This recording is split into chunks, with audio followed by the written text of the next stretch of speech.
bilang dalawang tumbling na lang tayo sa isa-isa, well, I think we will part ways. I'll see you later. I'm gonna miss you, Sauce. Suman! Yes, okay. Tata, anong klase ng mani? Nakuha ko na. Ito ba?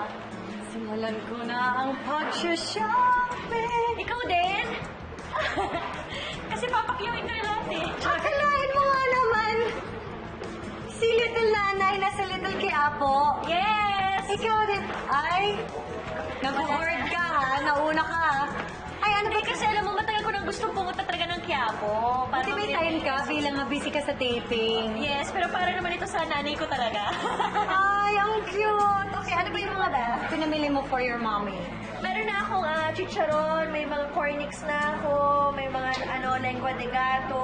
Okay. May mga cookies and cream na polvoron. Ang dami, lahat talaga may kita mo na dito. Okay, wait, parang gusto ko Shorties, na di ko naman. meron dito sa QC, bilang hirap pumunta ng Quiapo. Our restaurant has been around, sir, since 1949, so roughly about 66 years na. Yes. Nag-start nga siya sa post-war era, di ba? Small eatery lang. Yes, small eatery. Nagsiserve lang siya ng pansit, ng sandwiches, at ng palamig. So, which is yung halo-halo, which is their best seller. So, from then on, nakita kasi ng mga tao since yung Quiapo was the central hub or the go-to place of everyone back then. Sabi ng isang customer, parang maliit na Quiapo. Ang daming tao dito, parang Quiapo. Oo, yun, tama. So, doon nagsimula yung name o yung brand na Little Quiapo. Through the years, restaurant lang siya, standalone restaurant. But then, since yung theme natin is parang Filipino, parang Quiapo, so we all know that you can see everything in Quiapo. So, it's like a go-to place for Filipino items. Oh! Ito yung hinahanap ng mami ko! Bandongs!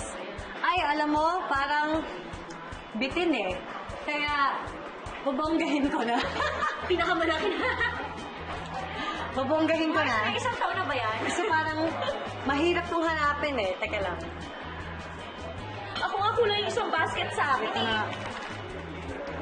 Putong manapla. Mainit-init Oo siya. nga. Kita mo pa nga yung steam niya. Teka, try ko dito. Ito. Alam mo, nakakagutom na. Kaya gusto ko to.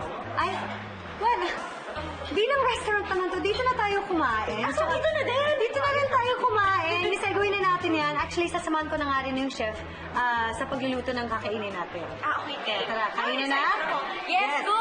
Sa pagbabalik ng Taste Buddies!